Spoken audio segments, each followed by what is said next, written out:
بسم اللہ الرحمن الرحیم۔ السلام علیکم۔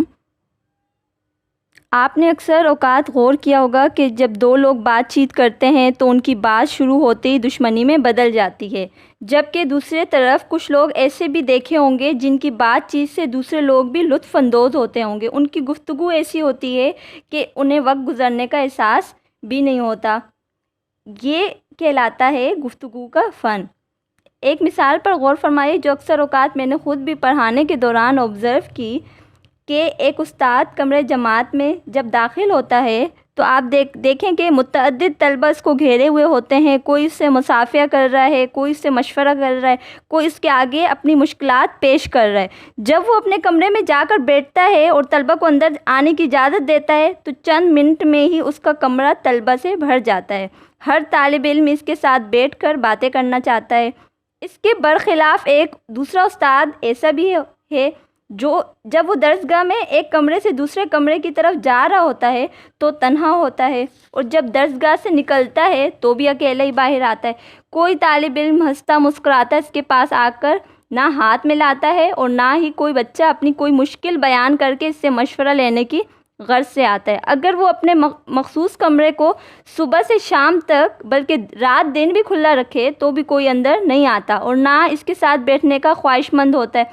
آخر کیوں؟ دراصل یہ بات لوگوں سے خوشگوار تعلقات رکھنے کے فن سے تعلق رکھتی ہے کہ ہم اپنے تعلقات سامنے والے سے کس قدر خوشگوار بنا سکتے ہیں، کس طرح قائم رکھ سکتے ہیں۔ ایک اور مثال جو ہم میں سے تقریباً ہر ہی شخص نے کافی ٹائم آبزرو کی کہ جب ہم تقریب میں جاتے ہیں تو دیکھتے ہیں کہ ایک شخص آیا، سب اس سے ملنے کو بے چین ہو گئے، ہر ایک کی خواہش تھی کہ وہ اس کے پاس بیٹھے، اس سے بات کرے، سب سے پہلے اس سے ملے۔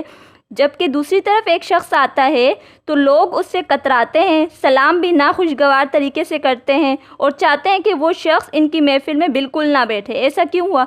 کیونکہ پہلے شخص کے پاس بات کرنے کا ہنر تھا، وہ دوسرے لوگوں کو خود کی طرف مائل کرنے میں کامیاب ہو گیا، اس کے تعلقات اسٹرانگ تھے، مضبوط تھے، جبکہ دوسرے شخص میں وہ اپنائیت، محبت نہیں تھی کہ وہ لوگوں کو اپنی طرف راغب کرتا یا لوگوں سے کوئی خوشگوار تعلق قائم کرتا۔ اسی طریقے سے ہم دیکھتے ہیں کہ ایک گھر میں جب والد آتا ہے تو بچے بھاگ کر والد کی جانب دوڑے چلے جاتے ہیں، کوئی ٹانگوں سے لپٹ رہا ہے تو کوئی سلام اور مصافحہ کرنے میں پہل کرنا چاہتا ہے، جبکہ دوسرے گھر میں ایسا نہیں ہوتا۔ بچوں کو والد کے آنے اور نہ آنے سے کوئی فرق ہی نہیں پڑتا، سب بچے اپنے اپنے کاموں میں مصروف ہوتے ہیں۔ ایسا نہیں ہے کہ یہ باپ اپنی ذمہ داریاں نہیں نبھا رہا یا غافل ہے یا اپنے فرائض سے غفلت برت رہا ہے، لیکن یہ والد اپنے بچوں سے خوشگوار تعلق نہیں قائم رکھ پایا جس تعلق کی اس کے بچوں کو ضرورت تھی، نیڈ تھی۔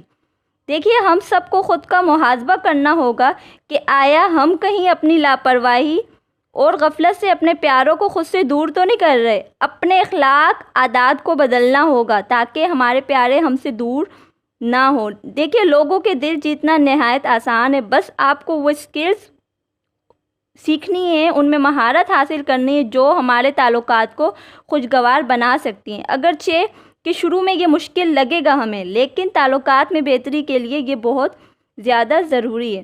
دیکھیے، حضور اکرم صلی اللہ علیہ وآلہ وسلم سے بھر کر کوئی بھی اپنے تعلقات نبھانے میں اس قدر مضبوط نہیں تھا۔ دیکھیے، حضور اکرم صلی اللہ علیہ وآلہ وسلم کا فرمان ہے کہ تم میں سے سب سے اچھا وہ شخص ہے جو اپنے گھر والوں کے لیے اچھا ہے، اور میں تم سب میں سے اپنے گھر والوں کے لیے بہترین ہوں۔ تو ہمیں بھی اپنے تعلقات کو، اپنے رویوں کو، عادات کو اس طرح بنانا ہے کہ جب بھی ہم سے کوئی لوگ ملیں تو وہ ہماری طرف مائل ہوں، ہم سے کوئی بھی تعلق ان کے لیے رکھنا مشکل کا باعث نہ ہو۔ اللہ تعالیٰ سے دعا ہے کہ وہ ہم سب کو اعلیٰ اخلاق کی دولت سے نوازے۔ اپنی مخصوص دعاؤں میں یاد رکھیے گا۔ اگر میرا چینل سبسکرائب نہیں کیا تو پلیز میرے چینل کو سبسکرائب کریں اور دوسرے لوگوں کے ساتھ بھی شیئر کریں۔